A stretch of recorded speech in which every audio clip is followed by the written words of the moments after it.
가을이 시작되는 길목인데 로마서를 살펴볼 수 있는 그런 기회가 왔습니다. 제가 개척을 교회를 함께 시작하였던 21년 전에 60이 되면 로마서를 살펴보겠다.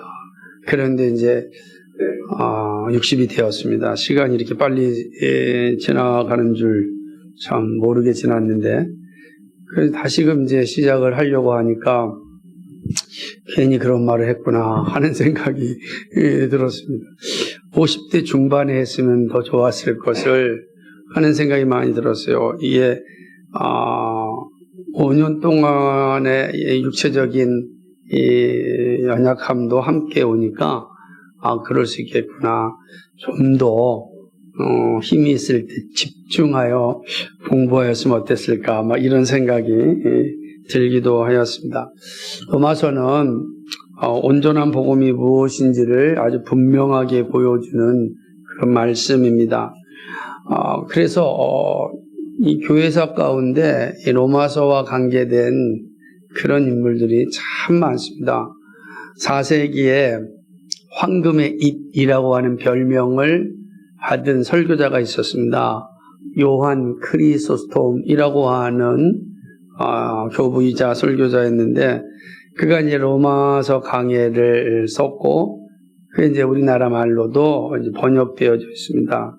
그는 말하기를, 사도의 혀가 태양보다 더 높은 하늘의 능력을 받았기에 그가 가르치는 도리는 다른 어느 곳보다 풍성하게 넘칩니다. 라고 그 강의 소문에 이 일을 썼습니다. 사도의 혀가 태양보다 더 높은 하늘의 능력, 맞죠? 그러니까 그 능력을 받은 바울이 썼기 때문에 그 어떤 것보다 내가 풍성하다라고 하는 것입니다. 이를 이어받아서 가장 이제 교회가 마지막 건강하였던 시대, 교회가 마지막 초대교회 1세기부터 시작해서 마지막 건강했던 시대가 5세기입니다. 5세기까지만 건강해요. 그 다음부터는 이제 교회가 타락을 합니다. 그러니까 5세기의 마지막에 가장 중요한 두 사람이 있는데, 암브로시우스와 어거스틴인데, 그 중에 어거스틴이 참 중요한데, 어거스틴이 그가 쓴 고백록을 보면 그가 영적으로 아주 깊은 고뇌 가운데 있을 때 성경책을 옆에 두고 아주 깊은 고뇌 가운데 있었습니다. 정말 어떻게 사는 것이 합당하게 살아가는 것인지에 대한 깊은 고뇌 가운데 있을 때 주변에서 아이들의 노래소리가 들렸는데 톨레레게라고 하는 그러한 노래소리였습니다. 그 톨레 노래는 뭐냐면 집어들고 읽으라, 이런 노래예요. 집어들고 읽으라. 그 소리를 듣자 이 어거스틴이 바로 옆에 있었던 성경책을 펴서 봤는데, 그 성경책이 바로 로마서 13장 13절 14절입니다. 그러니까 이 말씀이 어거스틴을 회심시켰습니다. 그리고 그는 정말 교회사 역사 가운데 가장 위대한 신학자로 남게 되었고, 종교개혁을 일으켰던 이들의 그러한 신학적 원천을 제공한 분이 바로 이 어거스틴이었습니다. 그러니까 그런 이 어거스틴의 가르침을 충실하게 따랐다고 한다면 중세 천년은 아름다웠을 텐데, 그 가르침에 떠나서 천년 동안 정말로 어둠의 시대라고 하는, 이제 문화적으로나 이런 데서는 어둠이 아니지만 신학적으로 영적으로 어둠의 시대를 갖게 됩니다. 그리고 하나님이 때가 차서 한 사람을 부르시는데, 그 사람이 바로 마틴 루터입니다. 마틴 루터가 신학교에서 로마서를 강의하면서 다시금 놀라운 변화가 일어납니다. 하나님의 의에 대한 새로운 눈이 띄어지게 되는 것입니다. 그리고 그 깨달음, 칭의에 대한 깨달음으로 교회 개혁을 일으켰습니다. 그 교회 개혁의 역사가 바로 이 로마서로부터 시작되었다라고 할 수가 있는 것입니다. 그가 로마서 주석 서문에 이렇게 기록을 합니다. 이 서신은 진실로 신약에서 가장 중요한 문헌으로서 복음을 가장 순수하게 표현하고 있는 책이다 그랬습니다. 복음을 가장 순수하게 표현하는 책으로서 가장 중요한 책이다라고 이제 그가 이야기하였던 것입니다. 동시에 교회개혁의 완성자였던 칼빈도 그가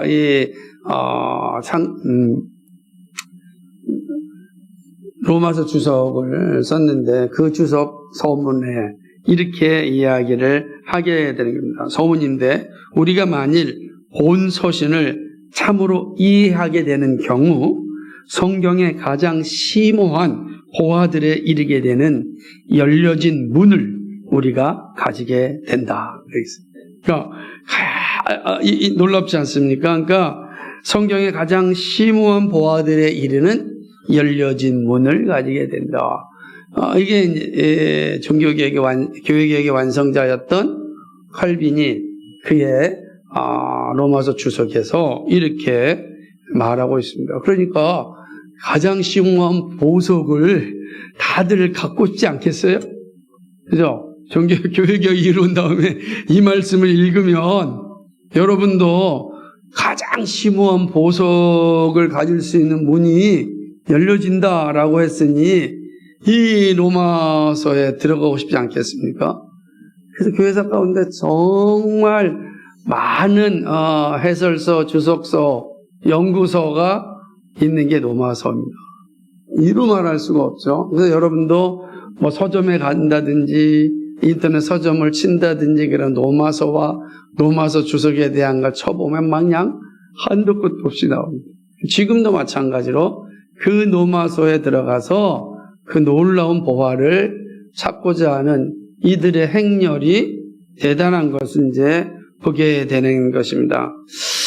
그렇기 때문에 너무 많기 때문에 또 조심해야 됩니다. 왜냐하면 모든 것이 다 좋은 곳만 있지 않거든. 로마서를 왜곡하면 아주 빠른 이단의 길로 가는 길도 함께 있기 때문에 그렇습니다. 그래서 매우 소중하지만 그러나 바르게 분별하지 않으면 매우 어려운 게 또 이 로마서라고 할 수가 있는 것입니다. 이렇게 중요하고 귀한 말씀을 읽고 바르게 이해하는 것은 무엇과도 비교할 수 없습니다. 로마서는 16장으로 이루어지지 않았습니까? 우리가 열심히 읽고 또 퀴즈 대회도 했으니까 16장으로 이루어졌습니다. 그래서 세세하게 다 다루기는 오늘 시간에는 어렵기도 하고 또 그렇게 우리에게는 의미도 없습니다. 그러나 로마서 전체를 좀 투박하게 나누자면 1장에서부터 11장까지 12장에서 16장까지 볼 수 있습니다. 어떤 분은 1장에서 8장, 9장에서 11장 또는 12장, 16장 이렇게 나누기도 합니다. 그러나 투박하게 두 부분을 나눈다면 앞부분은 교리에 대한 말씀으로 기록되어져 있고 뒷부분은 교리에 대한 실천이 가득되어져 있는 것을 이제 보게 되는 것입니다. 그래서 온전한 복음이 무엇인지를 잘 드러내고 있는 게 로마서다라고 할 수가 있습니다. 로마서를 잘 이해하려면 바울이라는 인물과 그리고 기록되어진 시기 그리고 서신을 받는 대상과 이 서신을 쓴 목적을 잘 이해하는 것이 필요합니다. 그리고 루터가 자신의 로마서 주석 서문에서 말하기를 이 로마서를 잘 이해하려면 바울이 말하고 있는 용어를 바르게 잘 정의하는 게 중요하다. 그 용어를 잘 이해한다면 이 거대한 보화를 풍성하게 누릴 수 있기 때문입니다. 자, 오늘은 이제 서론으로서 우리가 앞으로 살펴볼 이 로마서의 놀라운 은혜의 자리를 찾아가고자 하는 시작을 하고자 합니다. 오늘 이제 시작을 했으니까 적어도 이제 2026년까지는 가야 될 거고 조금 느리면 2027년 봄에나 아마 로마서가 끝나지 않을까. 그 전에 일찍 끝날 수도 있고요. 그러나 오늘 말씀을 보면 그만큼 우리가 이제 2년 동안 긴 호흡을 가지고 오늘 말씀을 이제 나눠야 됩니다. 그리고 왜냐 이 말씀은 가장 큰 보화를 우리에게 주니까 여러분도 이제 그동안에 신앙 고백서도 공부하였고 또 여러 강해도 들었고 그리고 성경 공부도 하였습니다. 이 모든 것의 진액이 이 로마서에 있다. 그래서 이제 그 진액을 이제 여러분이 우리가 함께 먹고 마실 수 있는 그런 시간을 갖게 될 것입니다. 우선 로마서가 쓰여진 시기입니다. 로마서는요 늦게 쓰여졌습니다. 그러나 이제 디모데 전후서보다는 앞에 쓰여졌습니다. 디모데 전후서는 사도 바울이 이제 마지막 서신이죠. 로마에 가서 쓴 서신이라고 할 수가 있습니다. 반면에 로마서는 이름은 로마에 보내는 서신이지만 바울이 로마에서 쓴 서신이 아닙니다. 바울이 이 서신을 쓸 때는 로마에 가지 않았습니다. 그러니까 로마에 가기 전에 한 지역에서 쓴 그런 서신이라고 할 수가 있는 것입니다. 근데 이제 디모데후서의 기록 시기는 62년 정도로 봅니다. 왜 그러냐면은 사도 바울이 64년 네로 황제의 그 로마의 화재 사건 이후에 주범으로 몰아서 이 사도 바울을 이제 사형시키죠. 그러니까 그 시기 이전에 바울이 감옥에 있을 때 편지를 쓴 것이니까 그래서 62년에 디모데 전서를 썼다라고 이제 이야기를 하는 것입니다. 성경의 증거를 잘 보게 되면은 분명하게 이 로마서 디모데 전후서보다는 앞에 썼다라고 하는 거예요. 그런데 성경의 증거를 보게 되면 데살로니가 전후서나 혹은 고린도 전후서보다는 뒤에 쓰여진 것 같습니다. 로마서 15장 25절 26절을 보면 이렇게 기록되어져 있습니다.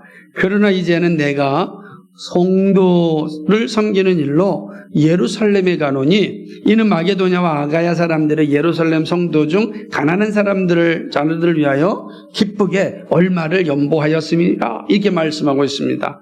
마게도냐와 아가야 사람은 고린도 교회 성도들입니다. 이들이 예루살렘 교회를 위하여 헌금을 하였는데 그것을 가지고 갈 것이라고 말하고 있습니다. 이때 말하고 있는 겁니다. 그러니까 우리가 보게 되면 로마서 15장을 보게 되면 지금 내가 예루살렘으로 간다라고 하고 있는 거죠. 그러니까 분명한 구조는 아직 어디죠? 이 책에 썼으니까 뭐만 아닌 겁니다. 바울은 전도 여행 중에 벨릭스 총독 앞에서 예루살렘 여행을 언급합니다. 사도행전 24장 17절을 보면 여러 해 만에 내가 내 민족을 구제할 것과 재물을 가지고 와서라고 말하고 있습니다. 그것은 바로 마게도냐 사람들한테 받은 그 후원금을 가지고 이제 예루살렘으로 간다라고 하는 기록인 것입니다. 그런데 이런 정황을 보게 되면 고린도후서를 쓸 때는 요 시점이 바로 56년 늦가을입니다. 그러니까 56년 늦가을에 마게도냐의 한 지방에서 고린도후서를 작성하였습니다.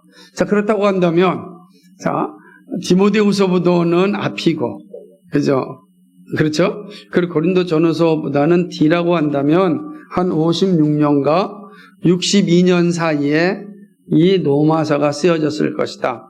그럼 56년과 62년 사이에 쓰여졌다고 한다면 이때가 언제인가라고 한다면 이때를 살펴보니까 바울이 4번의 전도여행을 하지 않습니까? 1차, 2차, 3차 그리고 로마 전도여행을 하는데 그렇게 본다면 3차 전도여행 때 고린도에 있는 한 지역 그리고 그때는 봄일 것이다. 그래서 58년 한 봄에 고린도에 있는 한 지역에서 이 말씀을 기록했다. 그 내용도 이제 로마서를 통해서 또 증거를 할 수가 있는 것입니다.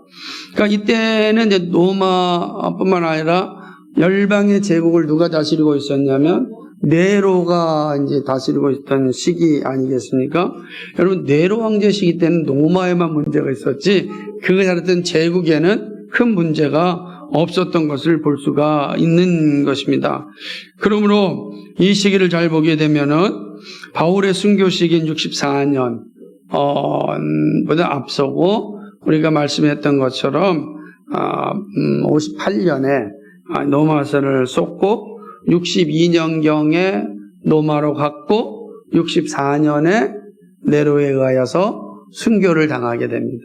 그러니까 이런 이제 과정 속에서 이때가 전체 국제 정세와 함께 로마서가 어떤 상황 가운데 쓰여졌는가 아는 게 중요하다라고 하는 것입니다. 그러니까 로마서는 언제 쓰여졌는가? 바로 58년 봄 고린도라고 하는 지역에서 3차 여행 마지막에 쓰여졌다. 이렇게 이제 보게 됩니다. 이게 되게 중요한 거예요.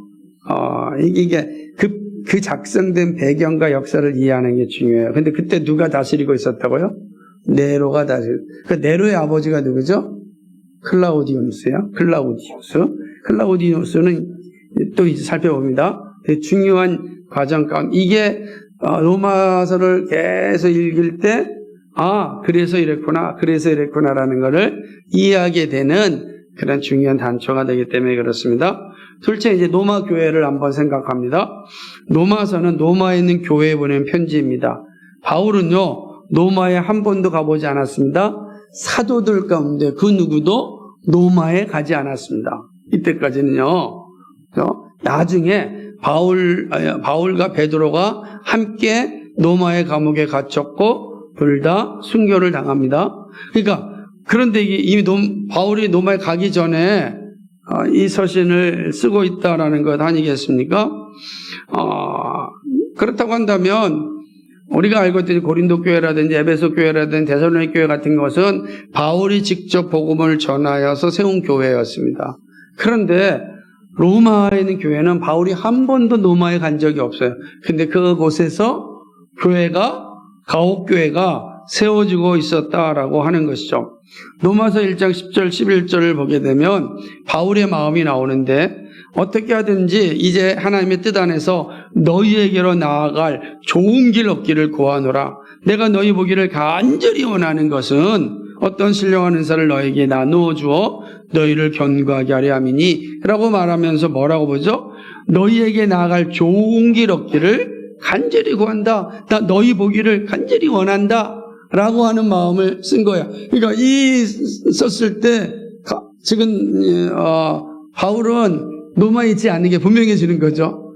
지금 그러니까 로마에 가고 싶은 이유는 알겠는데 로마에 세워진 교회는 사도들에 의해 세워진 것이 아니다라고 하는 것입니다. 또한 13절을 보게 되면 여러 번 가고자 하였다라고 하는 그 마음도 표현하고 있어요. 여러 번 가고자 했는데 막혔다라고 하는 것이죠. 그러니까 이렇게 본다면 바울과 로마 교회는 물리적으로 어떤 관계를 가지고 있지 않다라고 하는 것인데, 그런데 로마에 복음이 증거되었고 가옥교회가 세워졌다는 사실입니다. 어떻게 교회가 세워졌을까? 그죠? 도대체 어떻게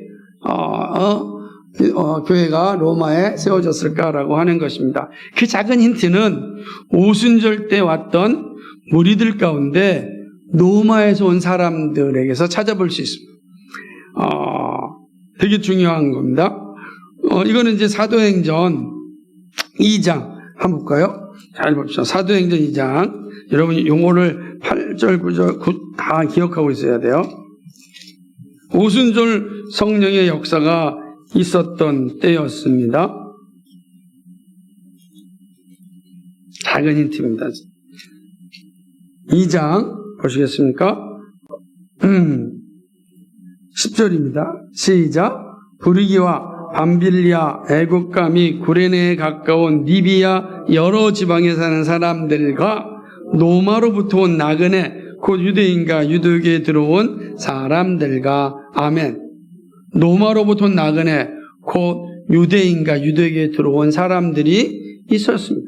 이들이 오순절 명절을 지키고자 예루살렘에 왔다가 성령 이 강림 사건이 일어나고 이때 성령에 충만한 사도들이 복음을 전할 때 회심한 3,000명, 5,000명 가운데 한 사람이라 생각할 수 있습니다. 그러니까 이들이 이제 이 예루살렘에서의 성령의 놀라운 역사를 체험하고 어디로 간 거예요? 자신의 살던 곳 로마로 돌아가서 거기서 가옥교회를 하였다라고 성경 안에서 우리는 살펴볼 수가 있는 것입니다.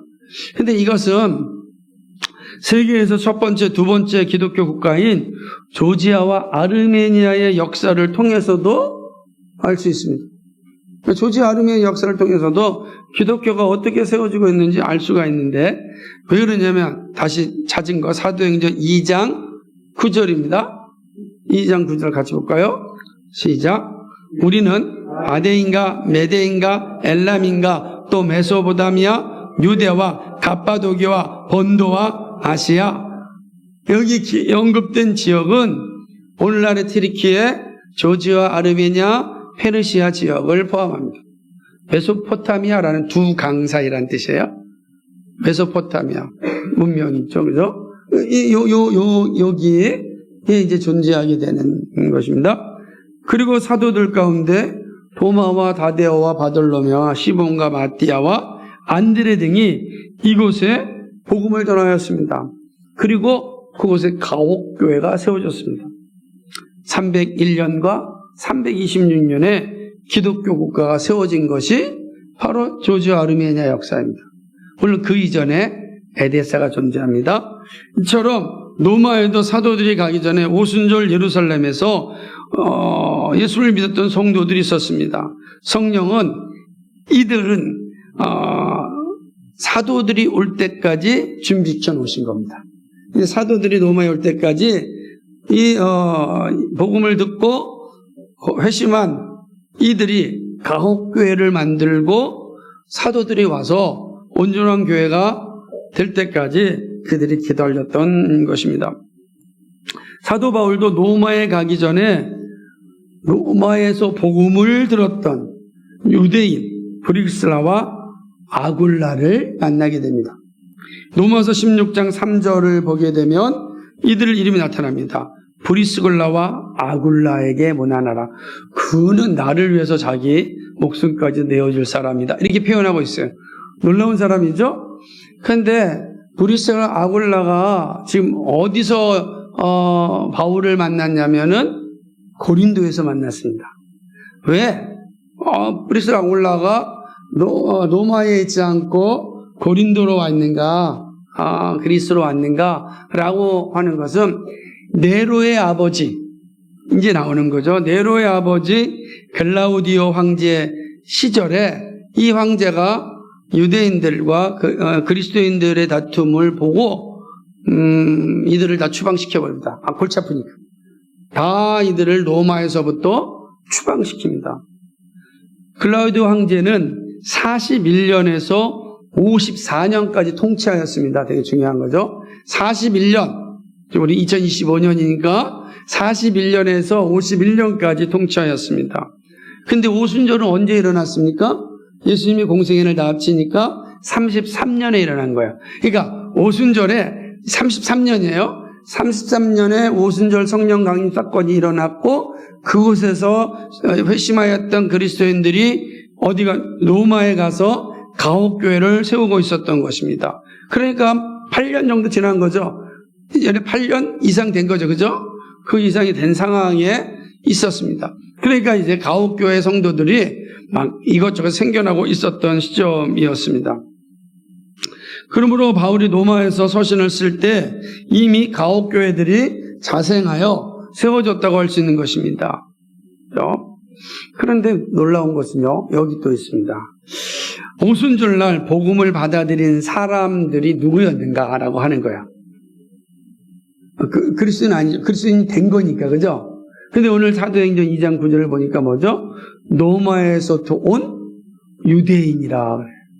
그러니까 우린 그걸 뭐라 그러냐면 우리나라로 말로 하면 흩어져 있는 토착화된 유대인 이런 표현을 쓰고 또 멋지게 표현한다면 디아스포라 유대인 이런 표현을 쓰는 거예요.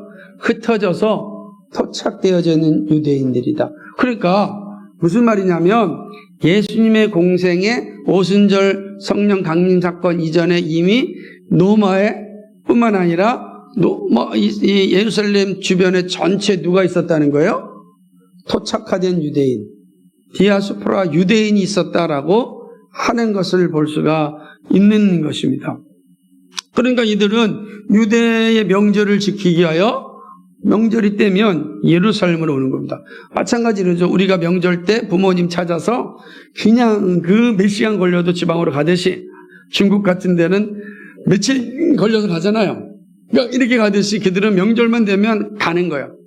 똑같이 디아스포라 유대인들, 도착화된 유대인들도 명절만 되면은 예루살렘에 와가지고 6월절 명절을 지키게 된 것입니다. 도대체 이들은 누구인가라고 하는 게 도대체 이 토착화된 유대인들은 누구예요 도대체? 언제 로마에 가서 유대인 공동체를 세웠을까? 자, 유대인 공동체가 있다는 건 뭐가 세워졌다는 거예요? 회당이 있다는 뜻입니다. 언제 갔을까? 우리는 성경에서 이제 그 기록을 살펴봐야 되는데 이들의 원처는 바로 누굽니까? 노아의 아들 야벳의 자손들입니다. 그러니까 노아의 아들 야벳의 자손들이 이제 예루살렘 밖에 유럽 전체로 다 흩어져서 살고 있었습니다. 그것이 바로 창세기 10장에 나와 있는 그들의 모습이죠. 아스게나스와 도갈마와 이 모든 사람들이 다 그 지역의 조상들이기 때문에 흩어져 살고 있었습니다. 그리고 아시리아에 점령당하여서 조지아와 아르메니아 지역으로 흩어진 셈의 자손인 북이스라엘 지파입니다. 그래서 이들이 주전 8세기, 9세기에 이들이 망해가지고 전부 다 조지아 아르메니아 지역, 이쪽 튀르키 지역, 페르시아 지역으로 다 흩어졌습니다. 1차 흩어졌습니다. 그리고 주전 6세기에 바벨론에 와요 유다 두 지파가 다 점령을 당해서 어디로 끌려갔어요? 메소포타미아 문명 지역으로 다 끌려간 거죠. 요레데스강 다 그쪽 이 지역으로 흩어져서 살고 있었습니다. 그러다가 그들은 페르시아 왕 고레스 때 다시금 복귀를 합니다. 그러나 다 복귀하지 않았습니다. 상당수가 여전히 남아 있었습니다. 그 대표적인 사람들이 누구죠? 다니엘 그리고 에스더 같은 사람. 그 사람들은 바벨론 제국에 살다가 페르시아 제국에도 여전히 그곳에 남아서 고위공직자가 되었고 왕비가 되었습니다. 그러니까 유대인 왕비예요. 유대인 그 된 거죠. 그들은 거기에 가득 차였고 그들의 후예들이 누구였냐면 바로 조지 아르메니아와 그 다음에 흩어져 있는 오늘날의 유럽인들의 그 조상들 가운데 다 흩어져 살고 있었던 것입니다. 페르시아 왕이자 에스더의 남편인 아하수에가 다스렸던 이 지역은 127도입니다. 인도까지 그가 다스렸습니다. 그러니까 어마어마하게 그 광활한 지역을 페르시아 왕 아하수에가 다스렸던 것입니다. 이들이 바로 창세기 9장 27절의 예언처럼 창대케 된 야벳의 자손들 가운데 살은 셈의 자손들입니다. 자, 이들은 오랜 세월 동안 모세의 율법에 근거한 회당을 가지고 있었습니다. 또 중요한 거죠. 회당을 가지고 있어요. 특별히 왜냐하면 셈의 자손들이 흩어지면서 야벳의 자손 가운데 살면서 그들이 회당을 지었어요. 그래도 명절이 되면 예루살렘으로 왔습니다. 그러다가 예수님의 소식을 들었습니다. 그 가운데 역사적으로 남아있는 한 나라가 에데사라고 하는 나라입니다. 에데사가 있었습니다. 예수님이 복음을 전할 때 데가볼리 지역에서 복음을 전할 때 데가볼리 지역에 10개의 이 지역을 얘기하는데 요르단의 9개 하나는 바로 에데사 가까운 아시리아 지역이었습니다. 거기까지 예수님이 가서 복음을 전하였어요. 놀랍죠? 그때 정말 대단한 거예요. 그거 걸으셔서 거기까지 가셨다는 게 그 험한 곳을. 그런데 어쨌든 복음을 전하였을 때 거기서부터 또 멀리 떨어져 있는 한 뭐 상당한 200km 이상 되게 멀리 떨어져 있었던 곳에서 에데사의 왕인 아브가르가 예수님의 소식을 듣습니다. 그리고 우리 가운데 와서 복음을 전해달라라고 초청하기도 하였습니다. 에데사는 오늘날의 튀르키예 북쪽이고 그리고 고대 아르메니아의 고원지대를 의미합니다. 그리고 그곳은 바로 로마와 페르시아의 중간에 완충지대를 하고 있는 지역이었고 나중에 아르메니아가 그 지역을 다 점령하여서 이렇게 지배하였던 곳인 것입니다. 오순절 이후에 에데사는 중요한 복음의 통로가 됩니다. 왜냐하면 이를 통하여 조지아와 아르메니아를 거쳐 페르시아까지 복음이 증거됩니다. 그리고 다시금 유럽으로 복음이 전해지는 통로가 됩니다. 유럽으로 가는 복음의 통로가 바로 에데사였습니다. 그러니까 여기에 이게 가능했던 이유는 뭐죠? 그곳에 토착화된 유대인이 있었다는 겁니다. 놀랍게도 로마에도 이와 동일하게 야베스 후손들 그리고 그들이 흩어졌던 10지파 나중에 남은 2지파의 후손들이 로마에서 정착하여 살고 있었다라고 하는 사실입니다. 그래서 이들도 오순절 복음을 받아들일 수 있습니다. 놀라우죠. 이 사건은요, 단지 그냥 한 역사의 흐름으로 보는 것이 아니라 하나님의 창조의 계획이 한 번도 흐트러지지 않고 우리가 알지 못하는 시간 가운데 끊임없이 이루어져서 마침내 하나님의 카이로스 때에 이루어진다는 거예요. 이것은 장차 올 주님의 재림도 동일한 방법으로 완성될 것이다 라는 것을 역사의 흐름을 통하여서 우리에게 보여주는 사건인 것입니다. 오순절은 하나님의 때인 카이로스입니다. 오랜 시간 동안 창대케 하신 하나님의 계획하심이 그리스도의 오심과 십자가의 죽으심과 부활 그리고 보혜사 성령의 오심으로 성취되었습니다. 단지 오순절에 온 사람들만 주목하면 안 됩니다. 이들이 흩어져 있던 유대인이라는 사실이 중요합니다. 로마만이 아닙니다. 사도 바울이 복음을 전할 때 이미 하나님은 각 지역마다 회당을 예비하여 놓으셨습니다.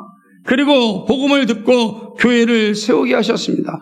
구속사의 연속성상에서 로마의 가옥교회가 존재한 것입니다. 로마 가옥교회가 가옥교회를 그러니까 바울도 로마 가옥교회를 보고 싶었지만 로마의 가옥교회도 바울을 보고 싶었던 겁니다. 이 서신을 보니까 느껴지잖아요. 보고 싶었다는 거예요. 왜 그럴까요? 공적인 교회로 세워지기를 원하는 마음이 있었기 때문에 우리에게 설교자를 보내달라라고 하는 그런 간절한 마음이 여기 있었기 때문입니다. 여기에는 로마 가옥교회 전도자였던 브리스길라와 아굴라가 큰 역할을 하였다고 할 수 있습니다. 그리고 로마 교회는 조지와 아르메니아 교회를 세우는데 순교자가 된 가야네 공동체와 흐립시메를 준비시킵니다. 이 가옥교회 출신들이 바로 가야네 공동체, 가야네라고 하는 이 자매와 함께 만들어진 공동체, 일부는 한 70명 정도 됐다고 하지만 아르메니아 가서는 36명이 순교하였습니다. 거기에 흐립시메와 함께 바로 가옥교회 출신입니다. 그러니까 놀랍게도 로마의 가옥교회에 이 출신들이 이제 나중에 왕이 됐던 디오클레티아누스 때 핍박을 받아서 아르메니아로 갔고 거기에서 304세기니까요. 그들이 순교를 통하여 세계 최초의 교회를 세우는 역할을 합니다. 그러니까 세계 최초의 교회는 아르메니아와 조지아에 세워졌지만 그 교회의 원천은 어디죠? 로마 가옥교회였다는 거예요. 그 로마 가옥교회가 이 가야네 공동체였다는 거예요. 그런데 가야네 공동체가 이렇게 강력한 신앙을 가지고 있었던 원천이 뭐였냐고요? 로마서였다는 거예요. 이 로마서가 그들로 하여금 신앙을 강구하게 하였고 목숨을 걸고 복음을 전하였고 오늘날 유럽의 복음화뿐만 아니라 동방의 복음화가 이루어지는 원천이 되는 겁니다. 그 시작은 이미 창세기 9장 27절에 약속하였던 야가벳이 창대케 되었다라고 하는 그 예언이 성취가 이루어진 겁니다. 그러므로 성경의 역사뿐만 아니라 우리의 전 인류의 역사를 다 보게 되면 하나님의 섭리가 명확하게 흘러가고 있다라는 사실을 볼 수가 있는 겁니다. 이게 더 중요한 거죠. 그런데 안타깝게도 많은 분들이 이 부분을 좀 놓치고 있어요. 이 로마서를 볼 때 이게 얼마나 중요한지 모르는 것입니다. 그러므로 이 모두가 하나님의 위대한 섭리입니다. 그러니까 로마 교회의 원천이 어디에 있는지 우리가 이 사실을 잘 이해하는 게 중요합니다. 그 원천을 아셨죠? 그렇습니다. 이제 세 번째로 바울을 생각하고자 합니다. 바울은 다소 사람입니다. 다소는 길리기아 지역에 있는 곳이죠. 현재는 트리키에 속한 섬입니다. 이 섬에서 태어난 바울은 자신의 신분을 베냐민 지파라고 말합니다. 독특한 겁니다. 빌립보 3장 5절을 보면 자기를 이렇게 나는 8일 만에 할례를 받고 이스라엘 족속이요 베냐민 지파요 히브리인 중에 히브리인이요 율법으로는 바리새인이요 라고 고백합니다. 그러니까 여기 보게 되면 자기를 누구라 얘기하죠? 베냐민 지파고 바리새인이라고 이야기하는 겁니다. 그런데 지금 바울이 태어났던 지역이 예루살렘이 아니란 말이에요. 어디죠? 다소라고 하는 섬입니다. 이거 어떻게 이해하시겠어요? 그러므로 우리는 또다시 역사의 시간표를 잘 살펴보면 이 다소 지역, 이 섬 지역에 그의 아버지, 바울의 아버지가 누군지 드러나진 않아요. 어머니가 누군지도 몰라요. 다만 동생이 있는 건 분명해요. 나중에 로마서 10장에 보면은 나오니까. 그런데 정확하게 그의 아버지, 어머니가 누군지 모르지만 바울이 뭐라 그러냐면 나는 베냐민 지파고 나는 바리새인이다라고 이야기합니다. 여기 되게 중요한 거예요. 왜냐하면 베냐민 지파, 베냐민이 누구 지파예요? 사울 가문 베냐민 지파. 되게 중요한 지파에 소속된 사람이 거기에 바리새인입니다. 바리새파는요, 여러분 이게 언제부터 생겨나게 되냐면 이스라엘이 바벨론으로 포로 잡혀갔다가 포로에서 돌아온 이후에 우리가 다신 율법으로 우리의 나라를 경건하게 세워야겠다라고 하는 무리들이 바로 누구죠? 바리새인이 되는 거예요. 그러니까 원래 포로 전에 누구 전까지냐면 열왕 시대에는 바리새인이 없었어요. 포로 이후에 생기는 겁니다. 또한 학자들은 그때보다도 예수님의 포로 이후에 이스라엘이 약 400년 동안 선지자의 말씀이 들려지지 않는 암흑기가 있었습니다. 우리는 그거를 신구약 중간기라 그래요. 예수님이 세례 요한이 오기까지를, 왜냐하면 세례 요한이 마지막 구약의 선지자였기 때문에 세례 요한이 오기까지를 신구약 중간기라 그래요. 400년 정도 되거든요. 근데 이때에 일단의 무리들 가운데 우리가 율법을 따라서 경건한 신앙을 갖자 라고 하는 경건주의자들이 일어납니다. 그들을 바리새인이라 그랬어요. 그러니까 이런 내용들을 가지고 있다라고 하는 거죠. 대부분 이들은 경건주의 계열의 아주 부유한 사람들이 바리새인들이었어요. 자, 이렇게 본다면 바울의 집안은 포로기 이후에 다소로 이주한 토착화된 집안이든지 아니면 중간기 시대에 경건주의 계열의 부유한 집안으로 다소로 이주하였다고 할 수가 있습니다. 왜냐하면 바울의 집안이 부자라고 하는 것을 어떤 걸 통해서 알 수 있냐면 두 가지입니다. 하나는 뭐죠? 그가 로마 시민권을 가지고 있다라는 거야. 로마 시민권은 그때 당시에 제국의 프리패스였단 말이에요. 로마 시민권을 가지고 있다라고 하는 거 하나. 또 하나는 바울이 다소라는 섬에서 예루살렘으로 유학을 왔다는 것입니다. 오늘날도 유학 가려면 아무나 가는 거 아니지 않습니까? 그죠? 그런데 당시에 이 다소라는 섬에서 바울이 당대에 가장 유명하다고 하는 학자인 가말리엘에게 자기 자녀를 보낸 거예요. 유학을 시켰다라고 하는 거죠. 뭐 이런 집을 보게 되면 바울의 집안은 매우 부유하였다라고 하는 거죠. 이렇게 본다면 바울의 부모는 누구냐? 다소에 토착화된 유대인이라고 할 수가 있는 것입니다. 그리고 그들은 자신들의 회당을 가지고 공동체를 형성하였습니다. 공동체로 모였다고 하는 것은 말씀을 열심히 공부하였다는 의미입니다. 이것은 이방의 땅에서 자신들의 정체성을 지켰습니다. 그리고 당시에 탁월한 바울을 세계의 중심인 로마가 아니라 예루살렘 가말리엘에게로 보냈습니다. 여러분 이게 왜 중요하냐면 4세기, 5세기에도 어거스틴이 어머니 모니카가 자기 아들을 탁월한 공부를 시키기 위해서 그때는 자기 아프리카 사람이니까 아프리카 사람이란 말이에요. 어거스틴이. 그러니 거기서 공부하기가 어려우니까 어디로 보내? 암브로시우스한테 로마로 보내거든. 그 당시의 중심이니까. 그런데 이 바울의 부모님은 로마가 아니라 어디로 보냈어요? 예루살렘으로 보냈어요. 그 사실을 이렇게 보여주는 두 가지 사건을 보게 됩니다. 왜냐하면 가말리엘에게 보낸 건 납비학고였거든요. 그러니까 이렇게 볼 때 바울의 부모님이 뭐가 좋다? 정말 신앙이 좋다.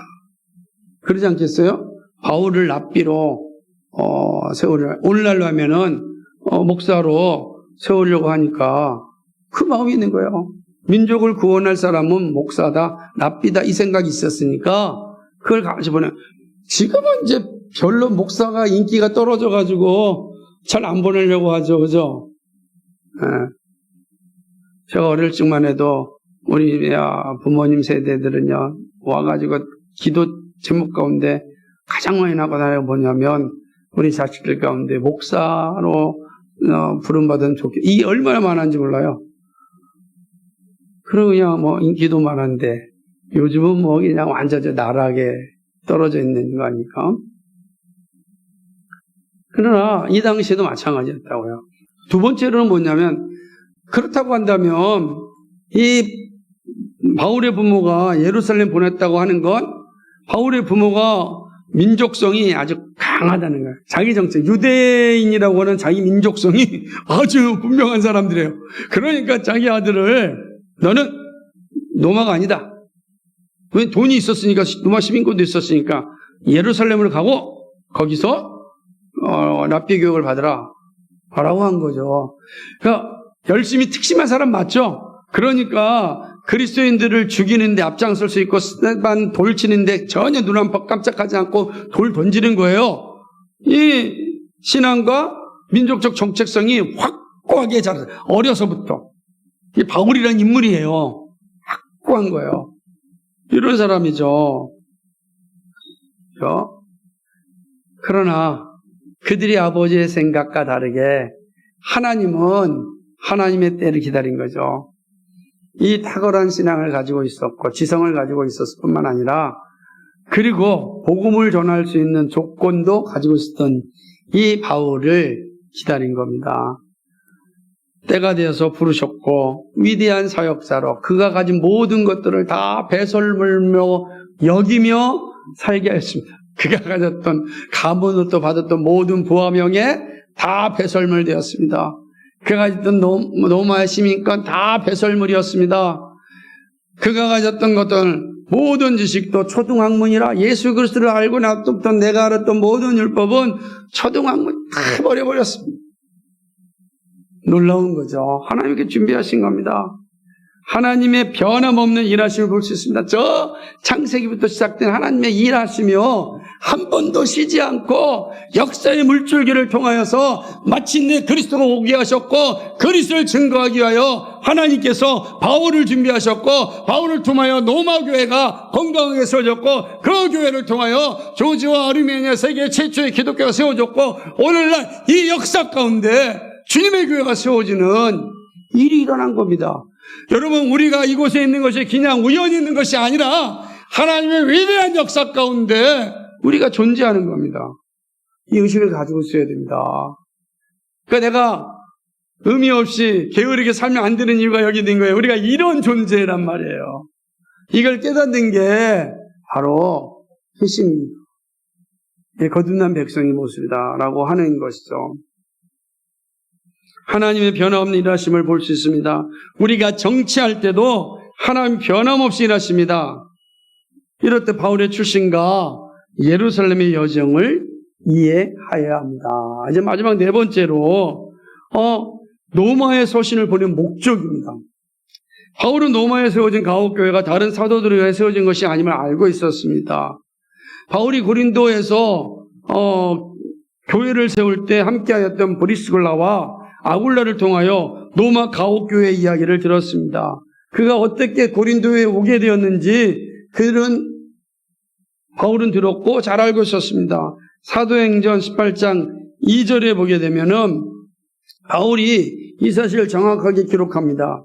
아굴라라 하는 본도에서 난 유대인 한 사람을 만나니 글라우디오가 모든 유대인을 명하여 로마에서 떠나러 한 고로 그가 그 안에 브리스글라와 함께 이달리아로부터 새로 온지라 바울이 그들에게 가매라고 기록되어 있어요. 그러니까 여기서 보게 되면 뭐죠?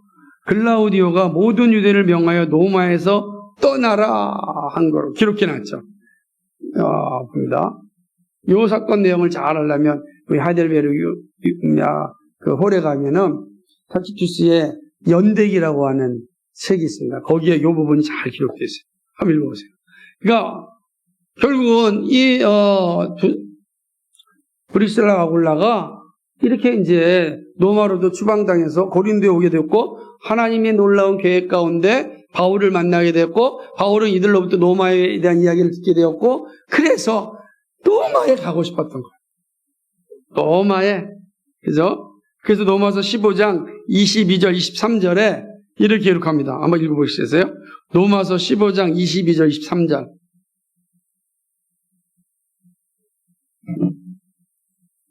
(15장 22, 23절) 시작.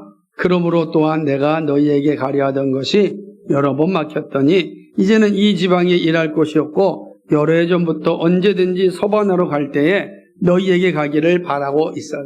아멘. 바울이 이렇게 간절히 보기를 원하는 목적은 하나입니다. 로마 교회를 견고하게 세우기 위함입니다. 1장 11절을 보면 내가 너희 보기를 간절히 원하는 것은 어떤 신령한 은사를 너희에게 나누어 주로 너희를 견고하게 하려 함이라 그랬습니다. 신령한 은사를 나누어 주어서 로마 교회가 견고하게 세워지기 위함입니다. 그렇죠? 이게 무엇이냐 앞으로 살펴볼 겁니다. 그 신령한 은사의 그러니까 무엇이냐? 로마서의 기록이랍니다. 로마서 전체가 신령한 은사를 말하고 있어요. 편지를 쓰고 있는 시대도 클라우디오 시대 못지않게 기독교인이 고난받는 때가 올 수 있음을 바울은 잘 알고 있었습니다.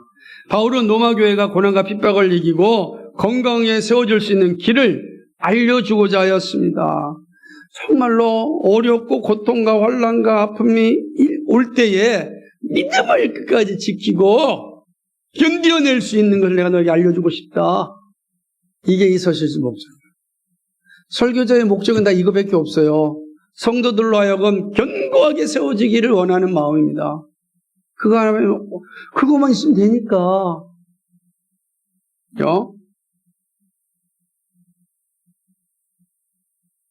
그러나 지금 갈 수 없기에 서신을 통하여 복음을 전하고자 하는 겁니다.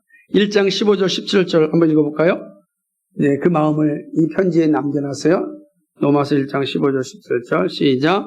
그러므로 나는 할 수 있는 대로 로마에 있는 너희에게도 복음 전하기를 원하노라. 내가 복음을 부끄러워하지 아니하노니 이 복음은 모든 믿는 자에게 구원을 주시는 하나님의 능력이 됨이라. 먼저는 유대인에게요 그리고 헬라인에게로 복음에는 하나님의 의가 나타나서 믿음으로 믿음에 이르게 하나니 기록된 바 오직 의인은 믿음으로 말미암아 살리람과 같으니라. 아멘. 이걸 알려주기 위해서 바울은 온전한 복음을 전하기 위하여 가고 싶었고 그러나 당장은 가지 못하지만 반드시 가야 되는 그 로마 교회를 향하여서 그리고 세워지고 있는 로마 가옥교회가 온전한 복음을 알고 든든하게 세워지기를 간절히 원했습니다. 그것이 서신서 목적이에요. 그럼 이제 우리가 로마서를 읽을 때 이게 명확해지는 거죠. 오고 오는 모든 교회, 저와 여러분이 우리 모두가 주님 앞에선 견고한 신앙이 되기 위해선 어떻게 해야 될까? 로마서를 통해서 아는 겁니다. 이제 우리는 로마서를 이해할 수 있는 기본기가 되었습니다. 이방의 신상교회인 로마 가옥교회 보내는 서신은 이방 나라에 살고 있는 우리에게 주시는 말씀입니다. 새롭게 교회가 세워지는 곳마다 견고하게 세워지기 위하여 무엇이 필요한지 알려주십니다. 로마서를 통하여 하나님의 뜻을 온전하게 알고 견고하게 교회를 세워나가는 은혜가 있기를 소망합니다. 말씀을 가까이 하는 것이 얼마나 큰 복인지 모릅니다. 로마 교회에 보낸 서신을 통하여 이 사실을 더 깊이 알게 될 것입니다. 말씀이 강조하는 확고한 주장이 있습니다. 바로 말씀을 가까이 하는 자에게 나타나는 견고함입니다. 어떤 고난과 유혹이 와도 이겨내는 힘이 있습니다. 여러분, 고난이 올 때는요, 그나마 이겨냅니다. 근데요, 유혹이 오면 다 넘어집니다. 아세요? 유혹은 고난을 동반하지 않아요. 유혹은 달콤해요. 달콤하죠. 물질로, 쾌락으로 달콤하게 다가옵니다. 거짓으로. 그래서 그 달콤함이 우리에게 삶의 윤택을 주겠다고 이야기합니다. 와르르 무너지는 거죠. 고난은 우리를 이기고 환난은 견뎌낼 수 있는 힘을 갖지만 미혹이 오면 그 달콤함에 무너지게 됩니다. 근데 이 고난과 이 미혹을 이길 수 있는 힘은 바로 하나님의 말씀에 있습니다. 이 복음을 믿는 자에게 주시는 하나님의 능력이기 때문입니다. 이 능력의 말씀을 더욱 친밀하게 누리시기 바랍니다. 하나님은 창조 때부터 지금까지 그리고 주님 다시 올 때까지 우리를 위하여 일하십니다. 기억하십시오. 우리가 잠들어 있을 때에도 우리를 지키시고 보호하십니다. 우리가 침체되어 있을 때도 주님은 우리의 손을 한 번도 놓으신 적이 없습니다. 일을 멈추신 적이 없습니다. 사랑을 중단한 적이 없으십니다. 우리는 그 하나님의 신실하심이 사실 우리를 살게 합니다. 그러니까 이 사실을 의심하지 말기 바랍니다. 여러분 힘들고 어려울 때, 유혹이 올 때 나를 위하여 지금도 일하고 계시는 신실하신 하나님의 사랑을 기억하시기 바랍니다. 여러분이 무슨 일이 잘 되지 않을 때 여러분 여전히 주님은 나를 위하여 일하시고 계시다라는 이 사실을 기억하셔야 됩니다. 그럼 이겨낼 수 있고 마침내 우리가 하나님 앞에서 아름답게 세워졌을 때 비로소 이런 고백이 나오는 거예요. 주님이 일하셨습니다. 진짜 이 고백이 여러분의 남은 생애 가운데 그리고 여러분이 정말 주님 앞에 설 때 이 고백이 여러분을 지배할 수 있기를 소망합니다. 정말 주님이 하셨습니다. 그러려면 이 사실 잊어버리면 안 돼요. 주님이 일하시고 있다는 사실을 여러분 의심해도 일하시면 변함이 없지만 삶의 기쁨이 사라지고는 그런 슬픔을 겪게 되는 겁니다. 그러니까 의심하면 하나님 일하심이 사라지는 건 아니에요. 여전히 하나님 일하시지만 여러분이 삶에 있어서 기쁨을 누리지 못해요. 믿음은 우리를 기쁘게 하고 견고하게 합니다. 우리 모두에게 이런 기쁨이 있기를 소망합니다. 거룩하신 하나님 아버지 고맙고 감사합니다. 바울과 로마교회 로마서의 서론을 살펴보면서 하나님의 일하심을 보았습니다. 여전히 나를 위하여 일하시고 계신 하나님, 여전히 하나님 나라를 완성하게 일하고 계신 하나님, 그 하나님 기억하면서 우리도 말씀 위에 견고하게 세움을 입고 하나님 나라를 위하여 남은 생애가 헌신되어질 수 있도록 인도하여 주옵소서. 감사하오며 예수님 이름으로 기도하였습니다. 아멘.